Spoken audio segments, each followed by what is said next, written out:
Ahora sí, hola a todos, hola a todas. Mil disculpas por la demora. Ya, empecemos entonces la clase de hoy día.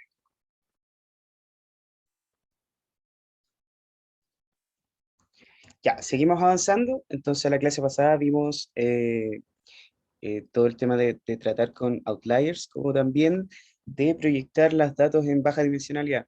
De hecho, si ustedes se acuerdan, en algún momento les puse en el foro un estudio que decía que parece que las proyecciones no son tan buenas como uno esperaría, pero bueno, hay que ver qué es lo que dice este estudio. Mientras tanto, pareciera ser que de todas maneras nos pueden servir ser de utilidad estas proyecciones para ver si hay datos o sea, perdón, patrones implícitos dentro de los datos con los que estamos trabajando. ¿Ya? Entonces, ahora, como les decía, lo que vamos a hacer ahora va a ser trabajar con clusters. ¿Ya? Y por fin bueno, ya habíamos hablado harto antes y en general tampoco hay mucha más novedad, pero por fin vamos a ver distintas técnicas de clustering ya de lleno, ¿ya? Entonces, como ustedes saben, siempre si tienen alguna duda, pueden preguntar, no hay ningún problema, ¿ya? Entonces, ¿qué es lo que es clustering? Voy a poner un poquito más de zoom. Sí, yo creo que está bien. ¿Ya? Entonces, clustering, conjunto de técnicas que simplemente la usamos para encontrar grupos dentro de los elementos, de los objetos, de las observaciones con las que estamos trabajando. ¿Ya? Entonces, si ustedes se fijan acá en esta figura ilustrativa, tenemos elementos acá, en esta parte, donde está este grupo de elementos amarillos, acá azules y acá rojos. Entonces, la idea es que estos grupos, que a simple vista nosotros podemos saber que hay grupos ahí, de forma automatizada se etiqueten, ¿ya? O sea, es decir que este grupo pertenece, por ejemplo, al clúster uno, este al clúster 2 y este al clúster 3. ¿Ya? Entonces la idea es eso, encontrar de forma automatizada etiquetas. ¿Y por qué no necesitamos darle a nosotros etiquetas, no necesitamos ninguna información adicional? Porque la idea es justamente esa, que no requiera de estas etiquetas, sino que de forma automática encuentre estos grupos. ¿Ya? A eso es lo que conocemos como aprendizaje no supervisado. ¿Ya? Entonces, para los que están, ¿han ocupado algún tipo de clustering? ¿De técnica de clustering? ¿En qué han ocupado esto? Si es que lo han ocupado antes. Y si les ha dado también frutos. El Camins, el que he ocupado yo. ¿Nadie ha ocupado nunca? ¿Sí? ¿No me escucha, profe? ¿Aló? Ok, ya, no hay ningún Parece que problema. no te escucha. A ver, obviamente como los clusters se encuentran no los escucho. A ver, ¿Aló, dame un aló? Ahora sí, ahora sí. Oh, disculpen, ¿Me disculpen. escucha, profe? Ahí sí. No, es que no estoy escuchando nada. A ver, eh,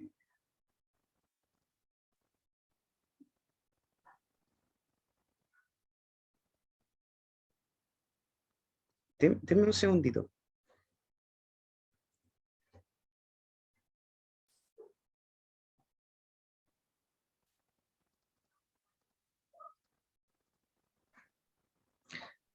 Ya, ahí sí los escucho. Disculpen, tiene un control manual de sonido y lo pasé a llevar y estaban mínimo, no escuchaba nada.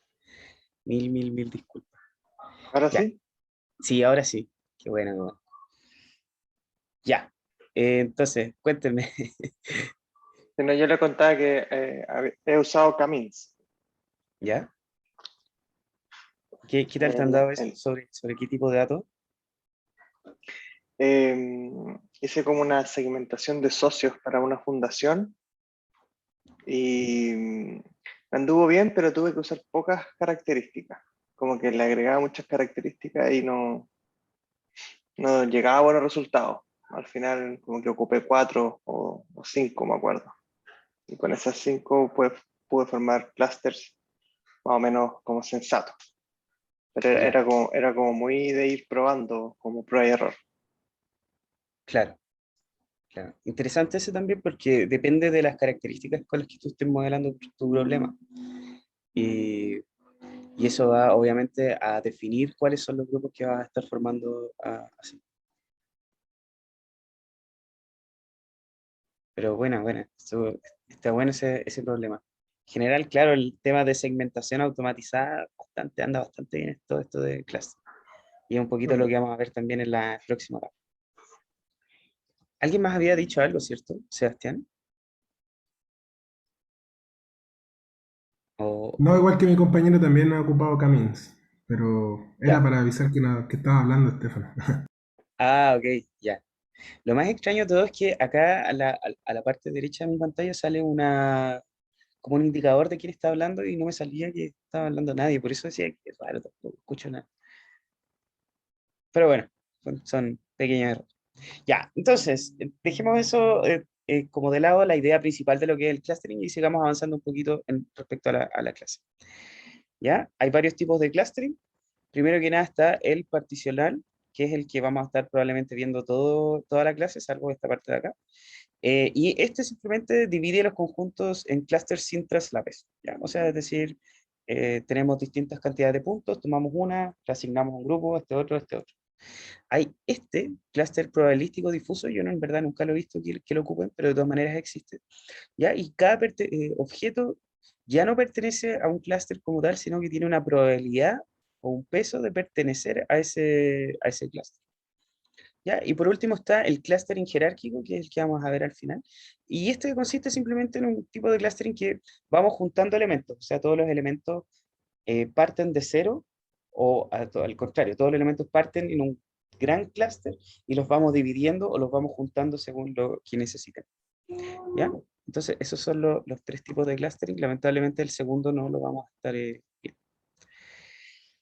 ¿Ya? Entonces, dentro de las técnicas de clustering que hay de scikit-learn, que es obviamente la librería que hemos estado usando hasta el momento, hay varios. Si se fijan acá, hay 10 columnas, ¿ya? Y unas 6 tipos de datos. Aquí lo que hacen ellos es bien interesante, generan distintas formaciones, distintos patrones de datos, y después prueban todos los algoritmos de clustering sobre estos datos de acá, para ver qué es cómo le funciona. ¿Ya? Entonces, por ejemplo, ustedes pueden ver acá, no sé qué, Camins, en este caso de acá, una técnica de clustering que vamos a ver un poco más adelante, eh, no anda bien con este tipo de datos porque los divide acá en la mitad, cuando en realidad nosotros hubiéramos esperado que aquí se fuera un clúster y este fuera otro. Pero si vamos acá, por ejemplo, a este Spectral Clustering, vamos a ver que en este caso este tipo de clúster funcionó bastante bien. ¿Ya? Para otro tipo de datos, por ejemplo, este de acá, Camis tampoco no anda relativamente bien, pero me gustaría que este igual fuera azul y este igual fuera naranja. ¿Ya? Estos de acá pareciera que la mayoría de estos de acá andan bien para este tipo de patrones dentro de los datos. Entonces, bueno, una de las cosas principales sería también cómo saber cuándo usar este tipo de clustering según cada tipo de patrones que hay dentro de los datos, pero uno de los grandes problemas que tenemos es que estos son, además de que son datos de juguete, nosotros no tenemos ninguna, o sea, si tenemos más de dos variables, o sea, es decir, si tenemos, por ejemplo, 15, 20 features, 20 características, no vamos a poder hacer este gráfico en 2D para ver cómo nos va. Entonces aquí viene también un poquito la importancia de lo que vimos la clase pasada de reducción de dimensionalidad para la visualización. Entonces la idea sería que vayamos haciendo esto mismo con el dataset que vamos a trabajar hoy día, pero no con dos dimensiones, sino que con una proyección de estos datos, para ver cuál va a ser el algoritmo de clustering que va a andar mejor respecto a nuestros datos. ¿Ya? Obviamente este tipo de datos ustedes no lo encuentran en ninguna parte, totalmente ficticio. ¿Ya? Así que eso. ¿Se entiende esto? Sí, ¿Ya? Gracias. Y voy a cambiar de pestaña. No sé si vieron la otra pestaña. ¿Se ve? O quizás no estoy compartiendo esa pestaña. Sí se ve. ¿Sí? Ya, qué bien. Sí. Ya. Esta es la página de clustering de scikit-learn. Si se fijan acá, bueno, el user guide, como siempre les he dicho, es súper útil. Hay que siempre echarle una leída bien, bien detenidamente para ver lo que uno está haciendo. Y si bajan ustedes un poco, acá, esta parte de acá, hay una tabla, esta tabla que está acá, que indica cuáles son los parámetros de cada método, cuál es la escalabilidad, o sea, si es compatible o sea, con cuánta cantidad de clusters y con cuánta cantidad de elementos, de filas es compatible. ¿Ya? El caso de uso general bueno, aquí un poquito eh, como algo más técnico que es como la métrica usada por debajo. ¿Ya? Entonces, échenle un vistacito a esta tabla porque está muy informativa y además tiene hartos indicios de cuál podría ser eh, el método de clustering que sea apropiado para el trabajo que están resolviendo. ¿Ya? Entonces, volvimos. Y empecemos entonces, ahora sí, ya después de esta gran introducción, a el problema de hoy. ¿Ya? Y el problema de hoy va a ser caracterización musical. Esto es como bien personalizado, no está en ninguna parte de la web. Y les cuento un poquito. Lo que pasa es que Spotify, dentro de sus cosas simpáticas que nos ofrecen a nosotros, es, bueno, ustedes si han ocupado en algún momento se habrán dado cuenta que hay listas de canciones, ¿cierto? Hay como una lista para el rock, una para el reggaetón, una para la música clásica, qué sé yo. ¿Ya? Y para cada canción que tienen dentro de la plataforma, ellos calculan distintos atributos. ¿Ya?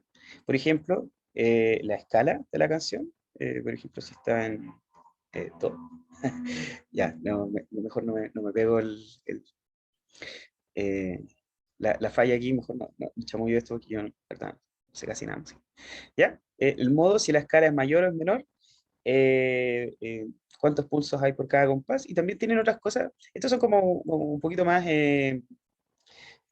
como características un poquito más duras de la canción, o sea, son cosas que podemos ver y que nosotros podemos saber si es que ustedes son buenos músicos. ¿Ya? Y además hay otras cosas bien interesantes como esto, como estas son atributos que calcula internamente Spotify, y esto es, por ejemplo, la probabilidad de que la canción sea sea solo acústica. ¿Ya? Entonces es uno, esta probabilidad vale uno cuando la canción es totalmente acústica y cero en el caso contrario, cuando la canción hay voces entre medio. ¿Ya? Danceability describe qué tan bailable es la canción. Energy mide qué tan energética es una canción. No es lo mismo que esto, porque quizás, por ejemplo, ustedes pueden pensar en una canción de, no sé, de Metallica, no sé, puede ser mucho más energética eh, que una canción de salsa o qué sé yo, pero la salsa es totalmente bailable y pero no necesariamente la de Metallica va a ser bailable. Entonces son cosas distintas, ¿ya? Esta es la probabilidad de que la canción contenga voces, la probabilidad de que la canción fue grabada en vivo, el volumen de la canción. Bueno, este atributo también quizás debería ir un poquito más arriba, porque es un atributo físico de la canción.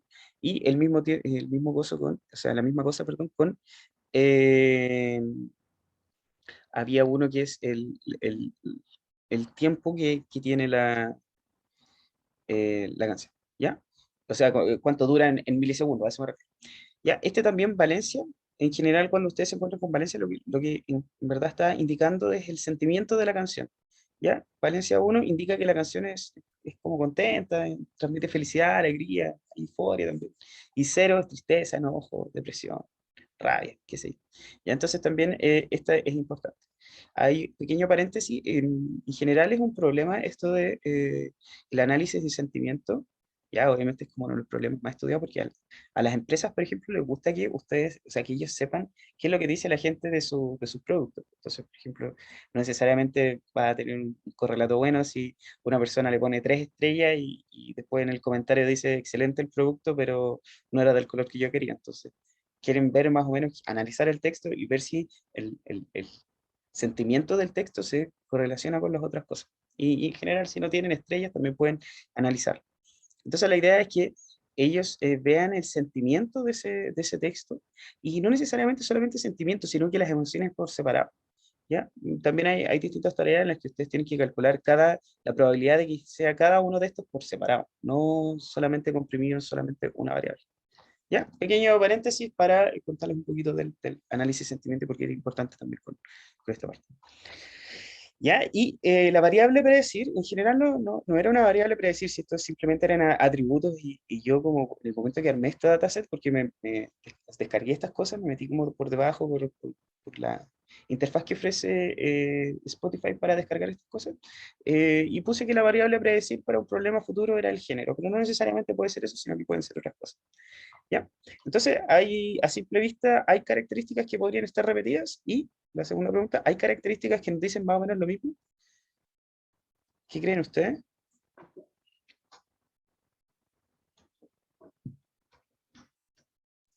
Sí, yo creo que acousticness con speechness. Claro, son como complementarios, son como que una, si uno, la otra cero. Ya, pero yo creo que es con esta, con instrumentalness. Porque speechness lo que te dice ¿Verdad? es claro, si uno es entonces la canción no es canción, sino que es un podcast. Pero en este caso, por ejemplo, para el caso del podcast, en este momento sí es irrelevante, porque no tenemos ningún podcast dentro del dataset, pero eso lo tendrías que haber visto como, si hubieran hecho un análisis exploratorio de esto. ¿Ya? Ok, Ujú. entonces, pero de todas maneras, buena contribución. Y tú me parece que habías visto ya este dataset, bueno, Es probable, sí. sí, ya, ok. Bueno, eso. No sé si tienen alguna consulta con los datos que vamos a trabajar hoy. Profe, ¿Sí? eh, ¿sabe cómo Spotify recolecta estos datos? Una súper buena pregunta. Y la respuesta es, yo no sé. Ya. Claro, a mí me tinca que lo que hacen por detrás, ellos tienen varios modelos predictivos que les entrega una probabilidad de cada una de estas canciones. Entonces, a mí lo que me tinca que hicieron, tomaron una set de canciones, los etiquetaron a mano y ellos dijeron, esta canción es totalmente bailable, y pusieron reggaetón, salsa, y, pum. Y a eso le asignaron todo probabilidad uno y tomaron después otras cosas, por ejemplo, lo que les decía, Metallica, qué sé yo, o, o Mozart, no sé, y a eso le asignaron cero en danzabilidad. Entonces, después de eso, entrenaron un clasificador de alguna manera y ahora cada vez que pasan una nueva canción por ahí, ese clasificador les entrega esto, ¿ya? Y obviamente tiene que haber alguna forma de describir las canciones. Entonces, probablemente ellos calculan de alguna manera algún resumen de esa canción, un descriptor, de hecho, de canción, que es parecido a lo que hace también Shazam.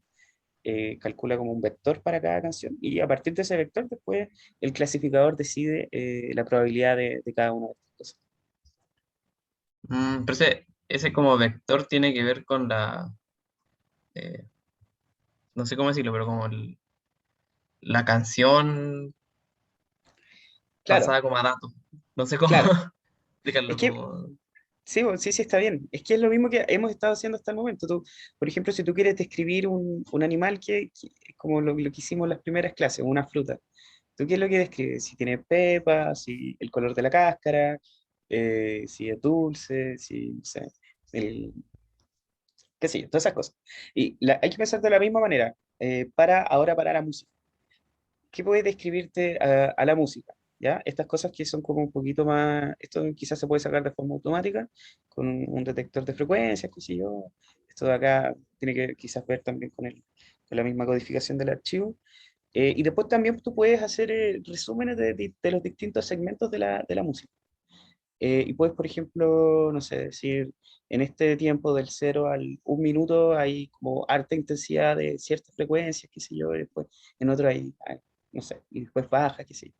De hecho, es súper interesante, una vez vi un trabajo de una persona que vino a presentar cuando yo estaba en la U, y nos vino a presentar no su trabajo, sino que el trabajo de uno de sus alumnos de doctorado. Era un profesor de una universidad de Brasil. Y lo interesante que él hacía es que transformaba estas canciones, en vez de describirlas como yo estaba diciendo, las describía como imágenes. O sea, codificaba las canciones a imágenes y después esas imágenes las analizaba. Eso también es súper interesante. Ah, mira, Diego acá se aportó el link. Ya, esto es súper bueno, súper bueno. Yo también debería echarle un vistacito para que la próxima vez que me pregunten no quede con la duda. Ya, pero muchas gracias, muy bueno el aporte. Ya, sigamos entonces porque si no se nos va a ir el tiempo. No sé si tienen otra duda con eso, con esto, ¿no? Ya, perfecto. Ya, entonces, vamos a leer los datos. Estos están en este archivo de descriptores de música. ¿Ya? Después vamos a usar, por ejemplo, este scatter matrix para analizarlo muy, muy, muy sencillo, muy rápido. ¿Ya? Entonces, aquí es cómo se distribuyen todos con respecto a todo. Veamos solamente un par para ver más o menos qué es lo que pasa, qué es lo que nos podríamos imaginar. Entonces, danzabilidad, esa es la primera, y después energía sería esta columna de acá. Veamos cómo se relaciona una con otra. Es como, vemos que hay una relación lineal, ¿cierto? A medida que aumenta la danzabilidad, pareciera que también aumenta la energía, pero que hay casos como bien especial, como esta, por ejemplo, en el que la energía es alta, pero la danzabilidad es baja. Y esto es una canción de rock, o sea, tiene sentido es justamente lo que estamos diciendo recién, ¿cierto? ¿Ya? Y hay distintas cosas, por ejemplo, este caso de acá, Valencia. Veamos la felicidad de la canción con respecto a la danzabilidad. ¿Y qué es lo que vemos acá? Que a medida que aumenta la valencia de la canción, también aumenta la danzabilidad. O sea, pareciera que están también un poco correlacionadas estas variables. ¿Ya? Ustedes pueden echar un vistacito un poquito más detenido a esto, porque la idea no es detenerse acá. Después tenemos esta función getEjemplo, que lo único que hace es mostrar un par de ejemplos. Por ejemplo, aquí está Back in Black de AC/DC, y aquí está sus valores. Danzabilidad es bien bajo, pero la energía es alta. La probabilidad de que sea un podcast muy baja, que sea acústica muy baja, que sea instrumental también muy baja. ¿Ya? La valencia es alta y bueno, aquí están las otras cositas. En este caso de acá tenemos Fur Elise, no sé, nunca sabía muy bien cómo se pronuncia eso, de Beethoven. ¿Ya? Entonces tenemos que danzabilidad baja, energía más o menos, eh, speechness, igual hay alta probabilidad de que no haya gente hablando dentro, ¿ya? Y de hecho, acousticness es prácticamente uno, o sea, que la probabilidad de que sea acústico es uno, ¿ya? Bien, bien interesante. Instrumentalness también, ¿ya? Y Valencia tiene bien bajo. Eso es bien sospechoso y quizás en las nuevas calificaciones que ellos tengan puede ser que ahora sea un poquito mejor eso. ¿Ya? Don Omar, no sé de ella, MySpace. Danzabilidad, energía, como que tiene todas estas cosas altas y todas estas que describían como las canciones clásicas más. ¿Ya? Y la última es Take Five de Jazz también. Pero veámosla mejor, veámosla. Yo creo que gráficamente se puede saber cómo se comportan las canciones. Esta roja de acá, bueno, a todo esto, esta visualización se llama Scatter Polar, Radar, Spider Chart. Las he visto de esos tres nombres, cualquiera les puede encontrarla. Ya, en Plotly se llama Scatter Polar. Y acá, por ejemplo, podemos ver cómo se comportan las distintas canciones. Este caso de acá, por ejemplo, esta es la única clásica y esto definitivamente tiene un ratón bien extraño. En este caso de acá tenemos la de reggaetón, totalmente opuesta al otro lado. Acá el azul, que no, este era Back in Black, el azul, ¿ya? Está a este lado también, pero no se comporta igual que el reggaetón. Y por último abajo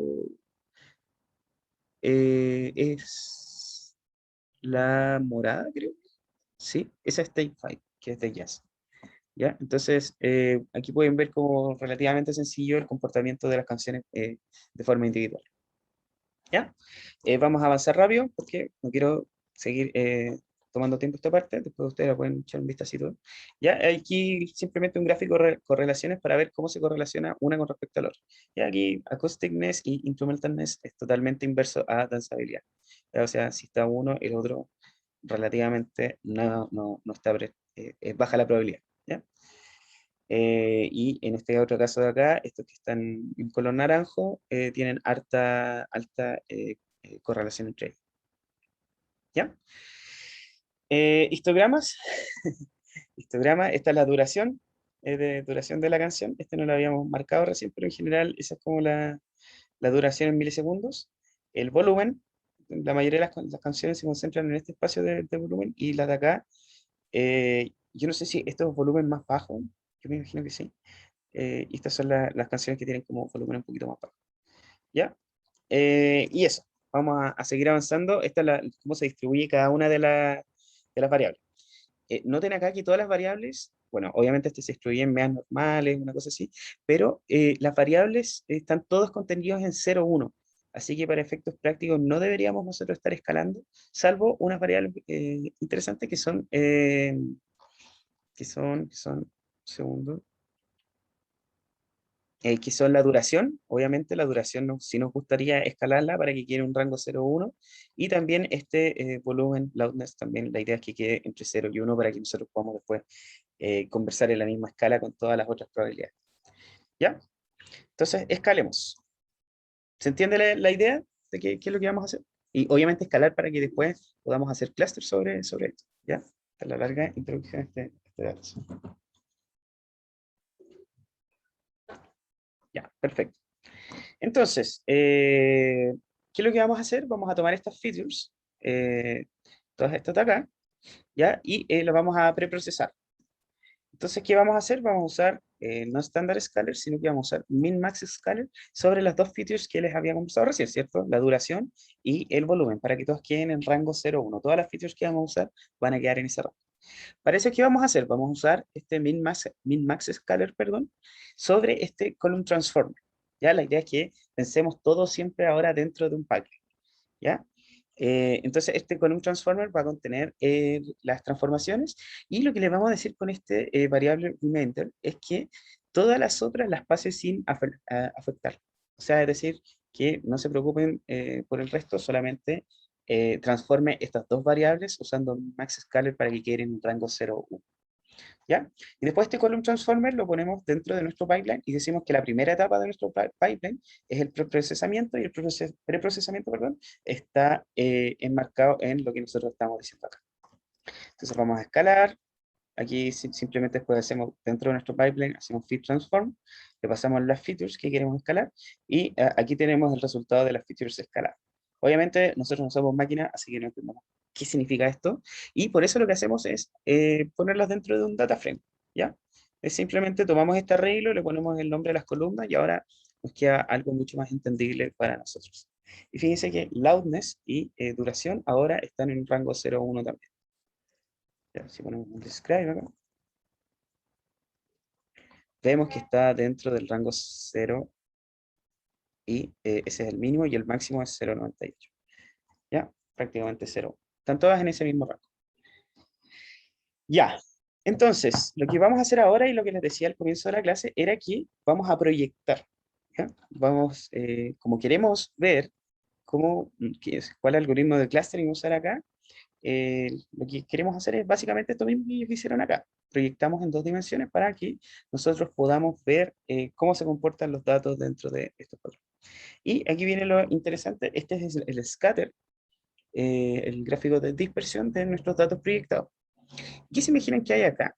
¿Ya? Lo interesante de lo que hay acá es que aquí se concentra toda la música clásica, en esta parte de acá, y también se concentra un poquito de jazz. Entonces, fíjense aquí, según las features que nosotros analizamos, con todas estas cosas por acá, por estas partes.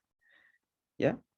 Son todas estas de color, de estos dos colores. ¿Ya? Entonces, vamos a filtrar solamente esos dos.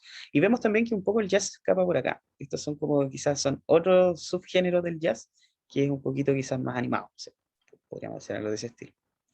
Ya, vamos a desactivar esas, y vamos a ver cómo se relaciona el rock, que está como distribuido en toda esta parte, con el rock latino. Y fíjense que ocupan más o menos los mismos espacios, ¿cierto? Por ejemplo, acá está ahí una de Beatles, y aquí Genesis, Gustavo Cerati, Puente. Sí, tiene sentido, ¿no? Yo creo que sí. Gustavo Cerati, Boston, More Than a Feeling también. Son como canciones un poquito más lentas, ¿ya? Entonces, podríamos decir que esto tiene como un relativo sentido, ¿ya? Y ahora veamos dónde se pone el reggaetón. El reggaetón como que se va a esta zona de acá. Bueno, veamos qué es lo que hay aquí, por ejemplo. Ella y yo, Flow Violento, no sé qué sé yo. La Locura Automática, y aquí hay una canción de rock, Beast of Burden. Ya, esta no sé, yo no la conozco. Si alguien la conoce y puede decir si está bien puesta acá o no, sería lo ideal. ¿Ya? Los Rodríguez, Sin Documentos, ya, es muy esa canción. American Girl, en fin. ¿Ya? Y otra cosa interesante es que el hip hop también está cerca del reggaetón. Fíjense que están ocupando también los mismos espacios. También podemos decir que hay algo similar entre estas tres cosas. Y solamente usando las features que nosotros estamos viendo. Y ahora, el controversial, el pop, que está muy también parecido dentro, hay muchas que se topan aquí con el jazz, qué sé yo. Entonces, y no están tampoco tan relacionadas con este segmento. ¿Ya? Listo. No analizamos absolutamente más los datos.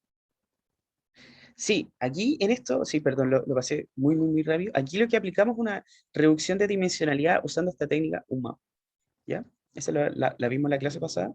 En verdad no la vimos en detalle porque es bastante larga, pero en la práctica lo que hace es te permite a ti proyectar todas estas features, que son estas que nosotros seleccionamos acá, dentro de las dos variables, dentro de estos dos ejes X e Y. ¿Ya? ¿Todo bien?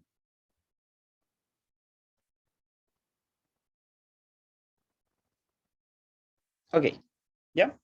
Aquí hay un otro plot, un density, pero en este caso no se ve tan bien. Por fin, empezamos con clustering después de media clase y un poquito más.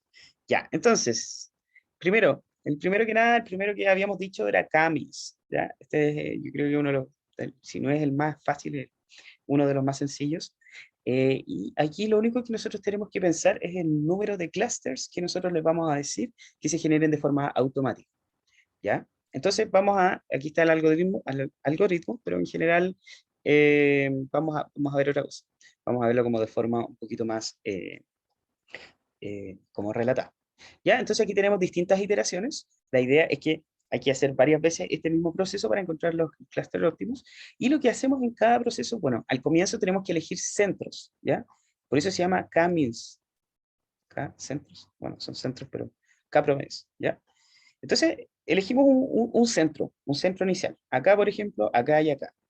Entonces, en este caso, este K sería 3 means, ¿ya? O 3 centros, una cosa así. ¿Ya? Entonces, la idea es que vamos calculando las distancias de todos los puntos con respecto a este centro. Por ejemplo, este centro de acá, este punto de acá, perdón, es muy relativamente cercano a este centro, pero no tanto a este ni a este, obviamente mucho menos. Entonces, como este centro que está acá es más cercano al color azul, vamos a pintarlo de color azul. El mismo caso acá, este punto de acá está cercano al rojo, cercano al azul, no tan cercano al azul, y está bastante alejado del verde, entonces le ponemos una etiqueta y decimos que es rojo. Entonces, ¿qué es lo que vamos a hacer? Por cada uno de los puntos vamos a hacer esos cálculos y vamos a decirle sobre cuál va a ser el centro que va a estar más cerca. Esta va a ser la primera iteración. Entonces, la primera iteración, el resultado de esto va a ser esto. Estos puntos de acá quedaron más cerca a este centro de acá. Estos puntos de acá quedaron más cerca a este punto de acá, perdón, esos son. Y estos puntos de acá abajo quedaron mucho más cerca a estos puntos de acá. Entonces, ya tenemos como un pequeño ordenamiento, ¿cierto? Ya con los resultados que tenemos, vamos teniendo una noción de cuáles van a ser los clústeres que se van a formar al final. Ahora, la idea es que mejoremos esos clústeres, ¿ya? ¿Y cómo mejoramos esos clústeres? Simplemente calculamos el promedio de los puntos de los clústeres anteriores, ¿ya?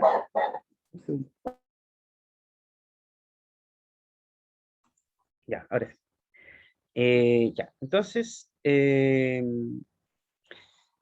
ya, tomamos estos puntos de acá y calculamos un centro. Este va a ser el centro para este clúster, X de acá va a ser el centro para este clúster, o sea, del clúster derivado de acá, tomamos el centro de acá, y este va a ser el centro de este clúster. Y volvemos a hacer la misma operación.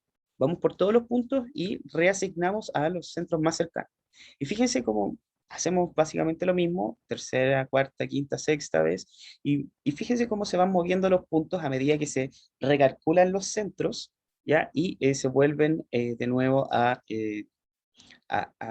reasignar los clústeres, ¿ya? Y finalmente llega un punto en donde existe alguna convergencia, donde ya no hay una diferencia entre el clúster anterior y el clúster siguiente. Fíjense que aquí la diferencia, si es que hay, es muy poca, y en este entonces ya nosotros podemos decir con cierta seguridad que el clúster convergió, ¿ya?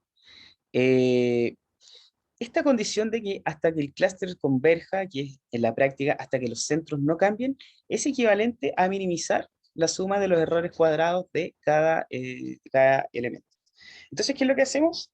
Tomamos por cada uno de los elementos del clúster, ¿ya? Y calculamos la distancia hacia el centro del clúster, ¿ya? O sea, por ejemplo, en este caso de acá, yo calculo la distancia de acá a acá, obviamente una distancia cuadrática, por este elevado al cuadrado acá, Y lo mismo con todos los otros puntos, ¿ya? Entonces la idea es que por cada uno de los clústeres voy a calcular la distancia de todos los puntos con respecto al centro, el mismo caso para este, el mismo caso para este, pues se suman simplemente.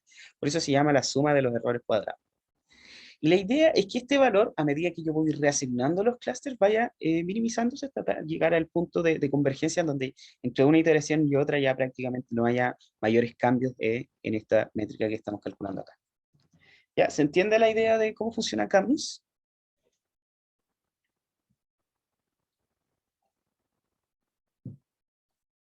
Probablemente ya lo habían visto en algún momento, ¿cierto? Sí. Ya, ok. Eh, Pregunta aquí, ¿qué sucede si se elige mal un ejemplo inicial? Si, por ejemplo, el centro lo ponemos el centro acá. Bueno, ahí pueden haber distintas cosas, en verdad. Uno de los parámetros que más afecta al inicio de Camis es justamente el inicio del centro, ¿ya? Si lo eligen acá, quizás va a quedar un clúster extremadamente chiquitito, y va a estar siempre rebotando la X como centro clúster aquí en este punto acá, y quizás no haya ninguna convergencia con respecto a estos otros de acá. Y se formen dos clústeres gigantes acá y solamente uno pequeño con un ejemplo.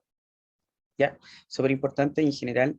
eh, Scikit, a través de Camins, tiene optimizado la búsqueda del clúster inicial y nos garantiza de cierta manera que va a ser mejor que la búsqueda de un clúster aleatorio para que salga de forma, o sea, que pueda salir de una mala forma. ¿Ya?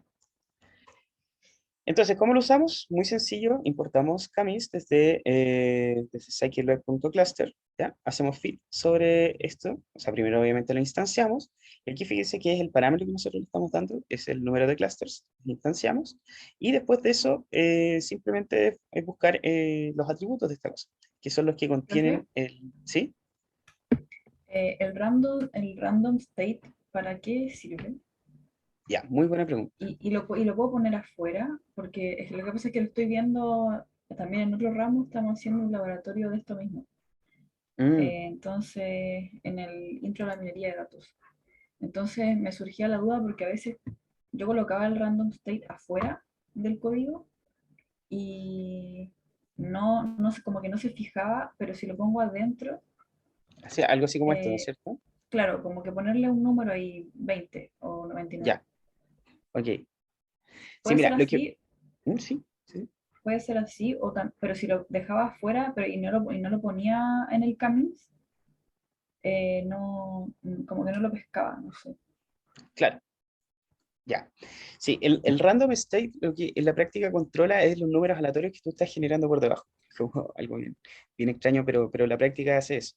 ¿Ya? Y lo que te permite es replicar tu experimento después. O sea, si tú estás calculando un Camis que tiene una inicialización aleatoria, vas y tú le das un random state, entonces pues, lo que vas a hacer es, la práctica, que cada vez que ejecutes esto, se va a ejecutar de forma aleatoria, pero va a ser el mismo número aleatorio que vas a estar generando para inicializar. ¿Ya? Ahora, la idea es fijarlo, a mí me gusta poner las variables constantes de esta manera, ¿ya? Así como en mayúscula, es lo que habíamos visto también en las primeras clases.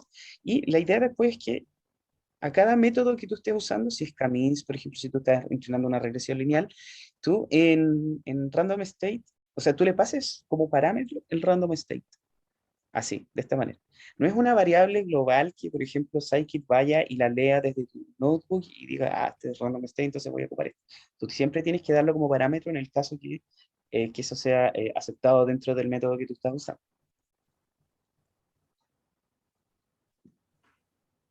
¿Sí? ¿Se entiende? ¿Sí? Ya, ok. Ya. Entonces, finalmente, para controlar la aleatoriedad y hacer replicable los experimentos que estás haciendo. Ya, entonces, después podemos, lo que les decía, podemos acceder a los centroides calculados con las camins.labels, generar cualquier método de cluster.labels, con eso vamos a poder acceder a las etiquetas calculadas. Fíjense que aquí prácticamente están aquí concentrados todos los unos y el resto hay un poquito de escribo, pero eso obviamente lo vamos a ver ahora.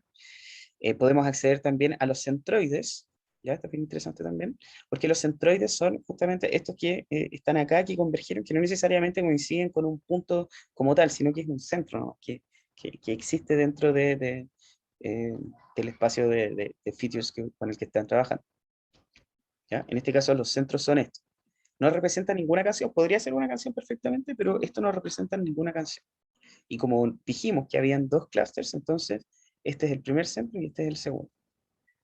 ¿Ya? Podemos ver en Scikit se llama inertia, ¿sí? Pero es la suma de los errores cuadráticos. Y también podemos graficar. Entonces, ¿qué es lo que vamos a hacer? Vamos a proyectar también los centros para que los podamos ver. Y fíjense que este es el gráfico de los clusters que se generaron, bueno, los dos clusters que se generaron usando Camin sobre los datos de la música con lo que estamos usando. Entonces aquí está el primer clúster, aquí está como la música, yo creo, un poquito más detenida, más calmada, más instrumental, y este otro lado está toda la música en general, el rock, el pop, reggaetón, hip hop, todo. ¿Ya? Entonces este es el primer clúster que vamos a ver sobre nuestros datos. ¿Hay alguna duda con esto?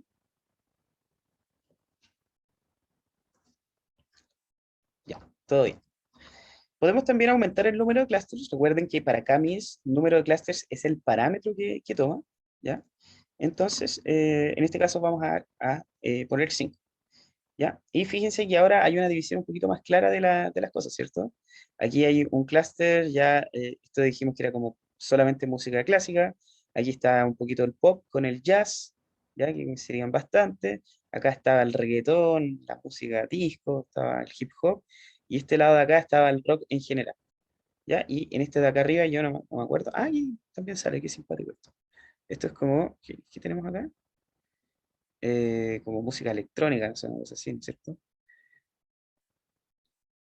Babasónicos, sí, algo así, también como un poquito de pop. Y fíjense que estos puntos de acá representan los centros, esos mismos centros que vimos que tenían alta dimensionalidad, o sea, no alta, pero estamos hablando de que tenían 10 features, también los proyectamos de tal manera que los podamos ver dentro de la misma proyección con la que estamos trabajando. ¿Ya? Entonces, este es otro ejemplo de cómo hacer caminos. Entonces pregunta, ¿qué pasa si ejecutamos el clustering con los datos no escalados? ¿Qué creen ustedes que pasa? Que lamentablemente no alcancé a agregar un ejemplo de esto.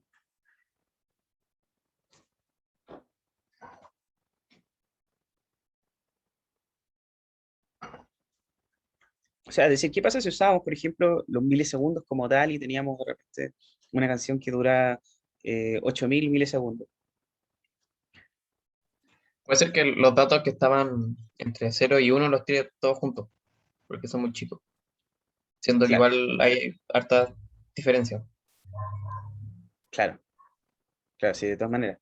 Sería un problema grande el hecho de no haber escalado eso.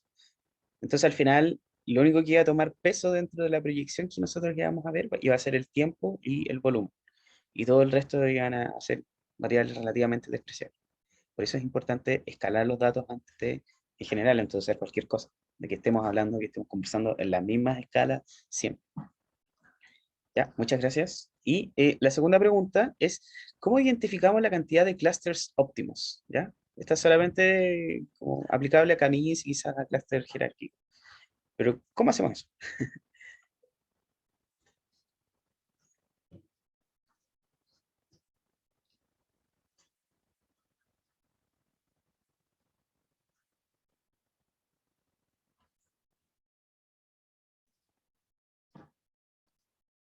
¿Ya? Bueno, no importa.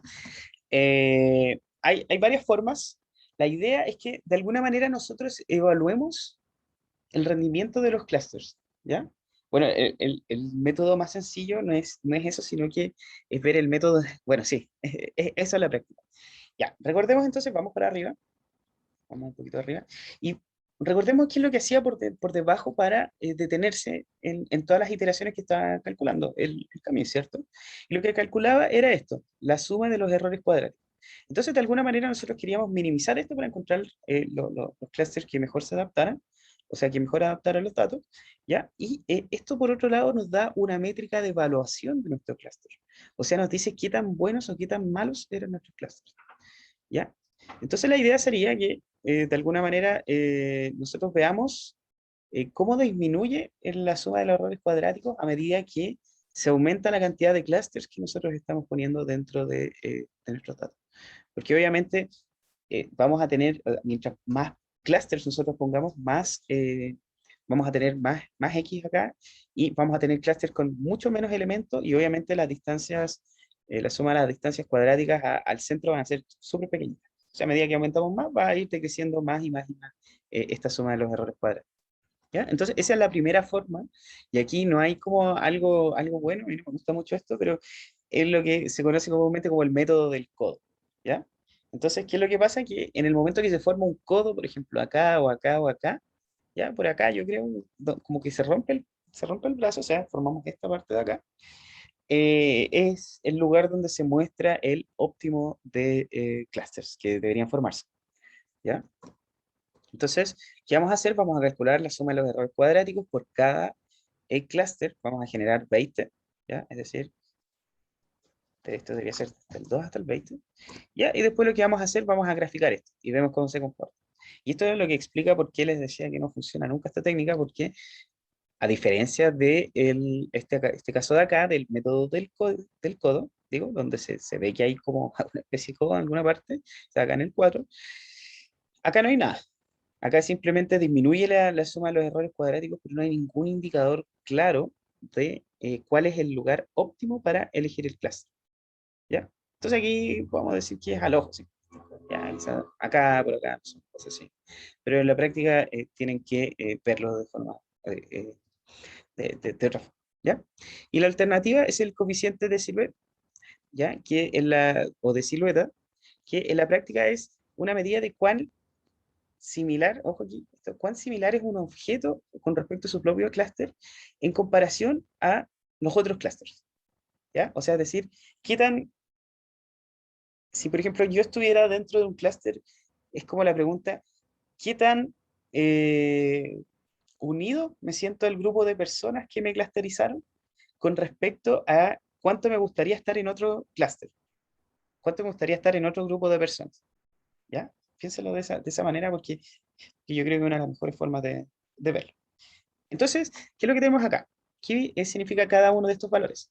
A es el promedio de las distancias entre el elemento y todos los clústeres, o sea, de todos los otros elementos del clúster. Perdón. Eh, ¿Ya? Entonces, esta finalmente es la distancia entre yo con respecto a todas las otras personas de mi propio grupo.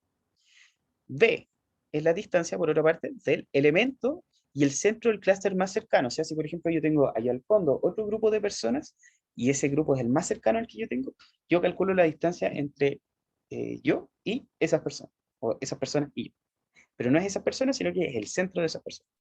Entonces, se calcula este coeficiente, y en la práctica las interpretaciones que se les puede dar es que cuando este vale 1, porque este coeficiente siempre existe entre -1 y 1, cuando vale 1 indica que el objeto está bien clusterizado, o sea, es decir, si yo, por ejemplo, ¿no? Vamos con el mismo ejemplo, si mi valor de silueta es 1, entonces lo que puedo decir es que eh, toda la gente que me rodea acá está relativamente cercana. Hay gente cercana a mí, entonces está muy bien clusterizado, y por otra parte, el otro grupo está muy lejos, ¿ya?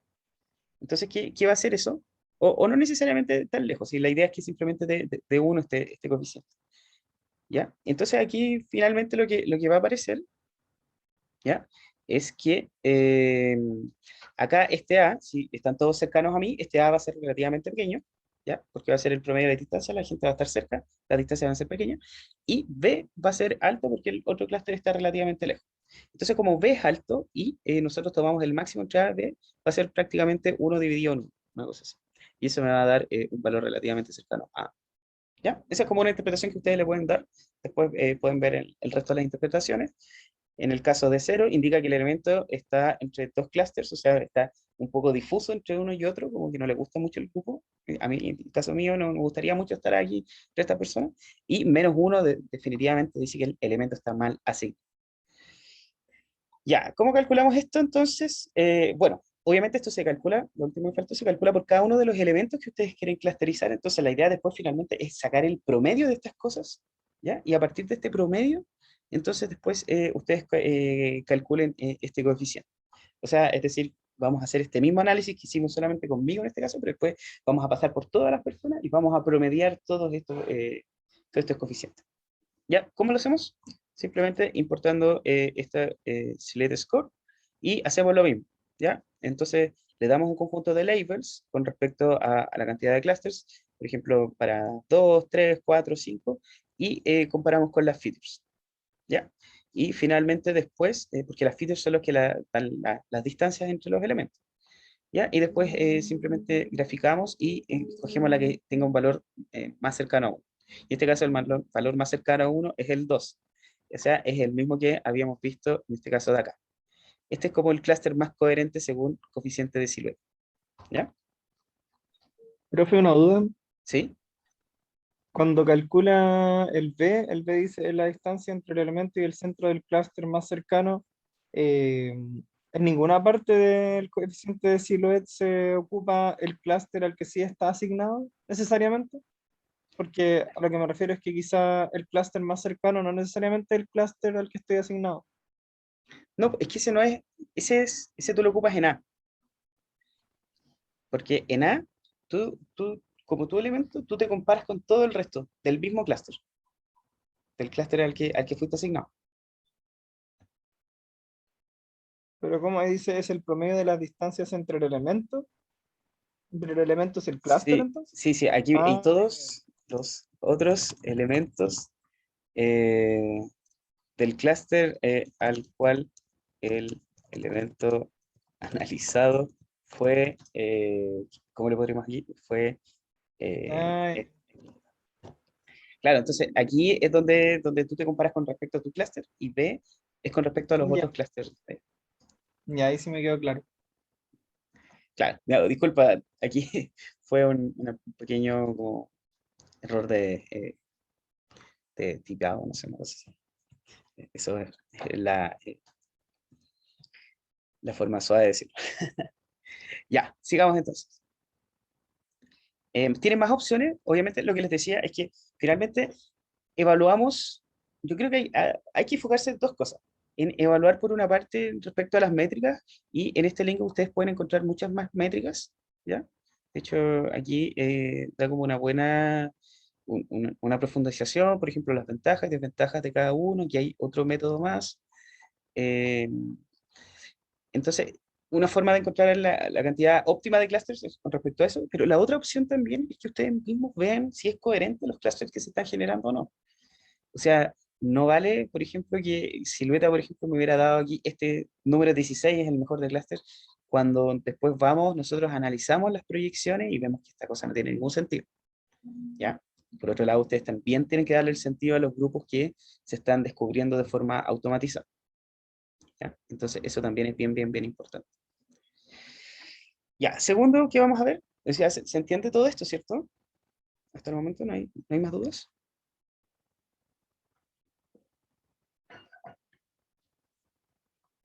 ¿No? Ya, todo bien. Segundo, vamos a ver DBScan, lo vimos en la clase pasada como detector de outliers, entonces vamos a verlo bastante rápido. Ya, pero en la práctica era simplemente si había una conexión entre los distintos puntos. ¿Ya? Eh, entonces, ¿qué es lo que vamos a hacer acá? Vamos a usar DBScan. Vamos a decir que la bola que conecta los puntos, o sea, el círculo que voy a generar yo, para ver si es un punto, un outlier o no, es de tamaño 0,4 y la mínima cantidad de ejemplos que tiene que haber cerca para que sea no un punto borde, sino que un punto central es 3. ¿Ya? Entonces, obviamente estos son los dos parámetros que ustedes tienen que darle, y este tiene la gracia que obviamente les va a detectar tanto los outliers, pero también les puede generar distintos clusters según los parámetros que ustedes estén dando. ¿Ya? Eh, Como estamos un poquito cortos del tiempo, vamos a pasarlo rápido, lo que les decía, y ustedes si quieren verlo un poquito más al detalle pueden ir a la clase pasada anterior. ¿Ya? Aquí hay una pequeña visualización de cómo varían este tipo de clústeres según los parámetros. Y fíjense que a medida que aumenta el tamaño de la bola, va aumentando, o sea, va disminuyendo, perdón, la cantidad de clústeres que se generan de forma automática. ¿Ya? El 0, por ejemplo, es un clúster, este de acá, estos -1 son todos los que se detectaron como outliers. Entonces, a medida que se va aumentando, fíjense que ya prácticamente aquí solamente detectó solamente un solo clúster. ¿ya? Entonces esto es bastante útil para ver cómo se comportan este tipo de palabras. Ya. Y con eso terminamos esta parte. Después ustedes, lo que les decía, pueden ver un poquito más al detalle, porque me interesa ver ahora este que está acá, Cluster Hierarchy, ¿ya? Y este es probablemente, bueno, da también buenos resultados y un poquito más, hay que cambiar un poquito la idea y ya no vamos a estar usando este concepto como de círculos, sino que vamos a estar usando otro tipo de agrupación. Y la gracia de este tipo de clustering es que nosotros vamos agrupando elemento a elemento. O sea, es decir, por ejemplo, acá, imagínense que estas son distintas etapas del clusterizado. En esta primera etapa, yo agrupé B con C y hice un clúster acá. Este es DC. En la primera etapa también agrupé D y E y hice un clúster acá de E. Después, en la siguiente etapa, en la etapa número 2, agrupé qué cosa. Aquí parece que no pasa nada, ¿cierto? Aquí tampoco, perdón, en esta etapa de acá, y aquí agrupé DE con F. Y aquí no, simplemente no lo hice nada. Después de esto, agrupé DEF con este clúster grande de acá, y finalmente en la última etapa que está acá, agrupé todos los elementos acá. Entonces, fíjense que lo que se va haciendo aquí es agrupando desde los elementos individuales hasta que se generan clústeres grandes. ¿Ya? Esa es la idea de hacer un clúster jerárquico. Hay otro enfoque también, que no lo vamos a ver, que es el inverso. A medida que, o sea, yo puedo ir separando este clúster. Imagínense que es como el camino inverso. Tengo este clúster de acá y los separo entre este y este. Después tengo este clúster de acá, separo entre este y este. Tengo este clúster de acá, separo entre este y este de acá. Y este por último lo separo entre este y este. O sea, es el camino totalmente inverso el que toma. Ya, Scikit lo que implementa es el aglomerativo, ¿ya? Que es el primero que estuvimos hablando de agrupar los elementos separados y después ir formando clústeres que se van agrandando como pasa el tiempo. ¿Ya? ¿Cómo los agrupamos? Es una buena pregunta y lo que tenemos que definir es una matriz de distancias o matriz de afinidad entre los elementos. Entonces, y van a haber distintos criterios, por ejemplo, bueno, de ahí los vamos a ver todos, pero en la práctica, los que tengan, por ejemplo, si estamos viendo con mínima distancia, entonces voy a calcular la distancia de este elemento P1, imagínense que P1 es A, voy a calcular la distancia de A con respecto a todos los otros elementos. ¿Ya? Voy a calcular la distancia de B con respecto a todos los otros elementos. Por ejemplo, si B y C tienen distancias muy pequeñas entre ellos, entonces voy a agruparlos de un clúster. Ya en este caso, por ejemplo, B y C eh, deberían estar por acá y quizás con A en este entonces no conviene agrupar. ¿Ya? ¿Se entiende? ¿Sí? Ya, perfecto. Lo que les decía, aglomerativo, empezar con cada clúster con punto individual, y después se van mezclando, y divisivos, todo lo contrario, empezar con un clúster que contiene todos los puntos, y en cada paso ir dividiendo hasta que ya no queden más clústeres. ¿Cómo calculo el número de clusters acá? Porque en este caso no es un parámetro, ¿cierto? Y aquí simplemente yo corto en algún momento esto que tengo acá. Yo digo ya, yo quiero 3 clusters, entonces me voy a quedar con este, por ejemplo, este y este de acá. Estos van a ser los 3 clusters. ¿Ya? Si quiero 2 clusters, me voy a quedar con este y este de acá. Y así sucesivamente. Entonces yo voy a decidir en qué momento me voy a quedar con los distintos clusters. Y para calcular la distancia entre clústeres, más que nada para generar esta matriz de distancias, tenemos varias técnicas. ¿Ya? Tenemos máximo, que vamos a generarlos a partir de los puntos más lejanos, mínimo, los puntos más cercanos entre los clústeres, y promedio y world. No sé. Esto vamos a ir viéndolo a medida que avanzamos en las opciones. ¿Ya? ¿Estamos bien acá hasta el momento? Sí, Ya, gracias. Entonces, ¿qué es lo que va a pasar acá? Para este clúster en particular, vamos a usar primero max o enlace completo. ¿Ya? La idea de este enlace completo lo que va a hacer simplemente es considerar los puntos más lejanos de cada clúster y a partir de eso vamos a calcular la matriz de distancias. ¿Ya? O sea, es decir, vamos a este ejemplo de acá. Y si, por ejemplo, no sé, acá P y E están lo más alejados que se pueden, calculamos una distancia con respecto a eso y vemos que esa distancia sea la menor con respecto a A, por ejemplo, V con A. Entonces, como esos son más pequeños, se van a juntar de esa manera. ¿Ya? Vamos acá. Al final, simplemente esto les va a indicar cómo calcular la matriz de distancia para después ir uniendo los distintos clusters. ¿Ya? Es poco susceptible a outliers, tiende a quebrar outliers grandes, ¿ya? Y tiende a formar clusters esféricos. Perdón, acá, tiende a quebrar clusters grandes. O sea, eso es lo que tenía pensado hacer.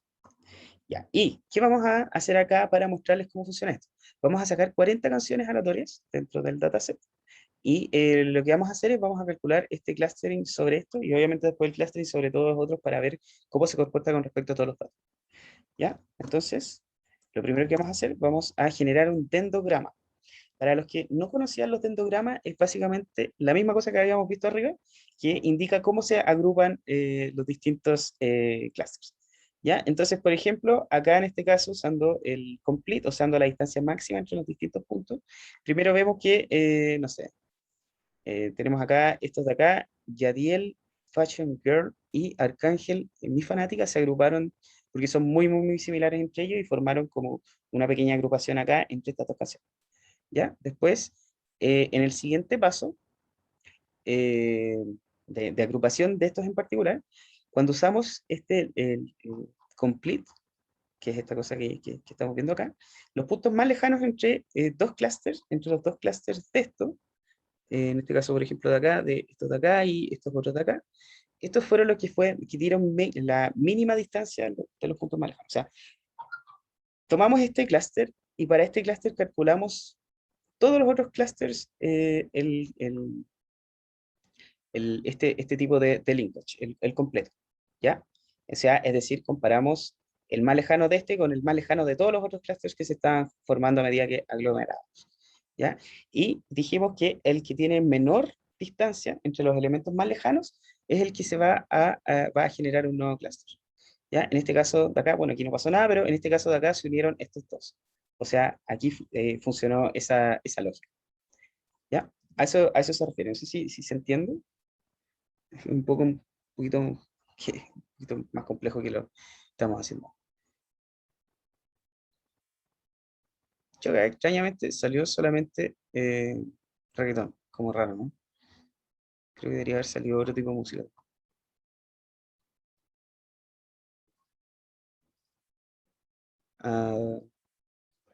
Ah, aquí está, esto está malo, ahí sí, ahí está. Ya, claro, ahí salió de todo tipo de música. Claro, y ahora tiene un poquito más sentido lo que está bien. Ya, entonces, vamos a poner un poquito más de largo.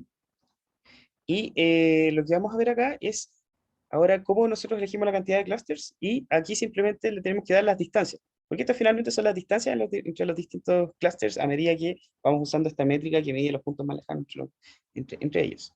¿Ya? Acá, por ejemplo, vamos a usar, no sé, para generar clusters vamos a usar 0,8. Esa es la que había recién, ¿cierto? Sí. 0,8 y nos generó todos estos clusters de colores distintos.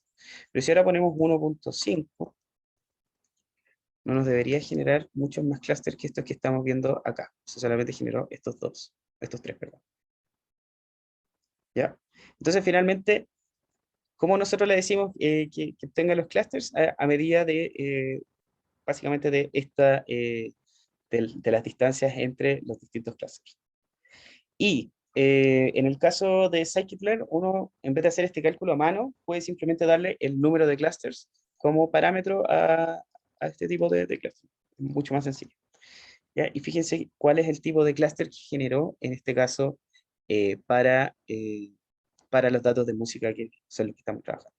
Por eso fíjense acá que separó como la música clásica con respecto a esta parte de acá. Y noten que también es bien importante decir que estos clústeres no se generan sobre estos puntos que estamos viendo acá, que son las proyecciones, sino que se generan sobre las features originales. Por eso los clústeres en sí tampoco tienen como puntos solapados entre ellos, ¿cierto? Porque aquí hay unos rojos, aquí hay unos azules, y eso es lo que hemos estado haciendo también toda esta clase. ¿Ya? Vamos al siguiente tipo. Vamos a ir ahora sí avanzando mucho más rápido porque ya estamos pasando. El enlace simple es todo lo contrario, o sea, tomamos los puntos más cercanos entre los distintos clústeres que se juntaban, a diferencia del interior, que tomábamos los puntos más lejanos, ¿ya? Y este puede formar formas no elípticas, tiende a romper clústeres y es sensible a ruido y a outliers, ¿ya? Entonces vamos a hacer el dendrograma con este tipo de clustering. Fíjense que aquí usamos el single, conjunto de hemos puesto hasta 1600, ¿ya? Y estos son los clústeres que se generaron. En verdad, acá no se nota tanto. Pero fíjense que es distinto el orden ahora con respecto al de arriba. Fíjense las figuras que se generan. Tiende a pasar mucho esto que, fíjense acá, se van juntando acá clusters y se van juntando como de esta manera. ¿Ya? No lo que pasaba en este caso de acá, que los clusters tendrían a ser un poquito más como estos campeonatos de tenis. ¿Ya? Tercero, bueno, vamos a ver cómo funciona acá. En este caso, fíjense que no funciona bien para nuestros datos porque me generó 5 clusters. Hay uno que se come todo el resto. Este de acá, este y este forman clusters distintos. O sea, en este caso, para nosotros no nos sirvió de prácticamente nada. ¿Ya? El promedio, este es lo que hace simplemente es promediar las distancias entre los grupos. Ya no se usa ni la distancia más lejana ni la más cercana. ¿Ya? Es menos susceptible a outliers y ruidos, ¿ya? Pero también genera clusters esféricos. Vamos a ver acá, ustedes después también pueden echarle un vistacito al dendrograma que se genera, pero lo que vamos a hacer acá es generar esto, dentro de nuestros, de nuestros datos de música. ¿Ya? Entonces aquí están todos los datos de música y aquí también tiene una agrupación relativamente con sentido, pero hay algunos clusters que quedaron prácticamente solos, ¿cierto? Este y este de acá con ese. ¿Ya? Y el último que vamos a ver es el Word, que la gracia de este es como una combinación igual un poco con Camis. Ya la distancia no va a ser el promedio, que es el caso de acá, sino que ahora va a ser el error cuadrático medio. O sea, la idea es que ahora la distancia sea esto, el error cuadrático medio, perdón, para que se minimice se minimice esta métrica a medida que se van juntando los distintos clusters. ¿Ya? Y este es bastante robusto en general, y fíjense, estos son los clusters que estamos viendo acá con 5, por ejemplo. ¿Ya? Aquí hay obviamente algo que pasó relativamente extraño entre estos de acá y estos de acá. Bueno, y con eso ya terminamos la clase. Nuevamente mil disculpas por pasarme unos 15 minutitos. En general, acá, esto cuando ustedes hacen los dendrogramas, ustedes pueden derechamente pensar en cuántos clusters se están generando a medida que ven cómo se están agrupando los distintos datos. Entonces, en este caso, no es necesario pasarle un parámetro de cuántos clusters ustedes necesitan, a diferencia de k-means, que ustedes sí tienen que pasarle el cluster y que ustedes necesitan porque si no, no hay ninguna forma en que agrupen. O sea, tienen que ubicar de alguna manera los centros dentro del espacio y este no es necesario hacer eso. Este después simplemente ustedes cuando deciden que aquí hay un clúster y aquí hay otro clúster, entonces simplemente cortan ahí. Pero no es necesario de antemano pasarle la cantidad de clústeres que tienen que generar. ¿Ya? Y bueno, esto es lo que les decía, podemos escoger el número de clústeres contando en alguna parte del histograma, principalmente usando las métricas de acá, diciéndole aquí, si por ejemplo quiero que corten 1,5, va a generar estos clústeres de acá y quizás el otro más grande que está acá. ¿Ya? Y las desventajas, no hay una función objetiva por minimizar, no es como Camis, que en este caso ustedes querían minimizar la suma de los errores cuadrados. Aquí no hay nada que se pueda minimizar. ¿Ya? Y esto de acá, para la gente que estudia computación, es de memoria del orden de n cuadrado, o sea, es decir, tenemos que recorrer, hacer prácticamente una matriz de todos con respecto a todos para calcular las distancias y el tiempo es un poquito más, no es más optimizado, sino que el contrario es un poquito más largo. ¿Ya? Eso, hasta aquí entonces ya quedamos con clustering. En general, lo que les recomiendo, vamos de nuevo al comienzo para terminar esto, es ustedes tomen sus datos, proyectenlos a ver si les sirve y vean si les sirve alguna técnica de clustering sobre las proyecciones que están viendo y después vean si vale la pena o no ocupar alguna de estas técnicas sobre las proyecciones. ¿Ya? Y para ver si les sirve la técnica de clustering, vayan de nuevo a la página de acá y vean la escalabilidad, casos de uso en donde ustedes lo pueden ocupar y los parámetros que ustedes van a requerir para generar el tipo de cluster. ¿Ya? con eso ya estamos terminando entonces la clase de hoy día. Entonces, cómo se ve el coeficiente de Silver por cada uno de los elementos. Estos son los elementos distintos de cada clase. ¿Ya? Así que eso. ¿Preguntas? No, por ahora no. Ya. Ok. Ya, entonces si no hay nada, nos estamos viendo.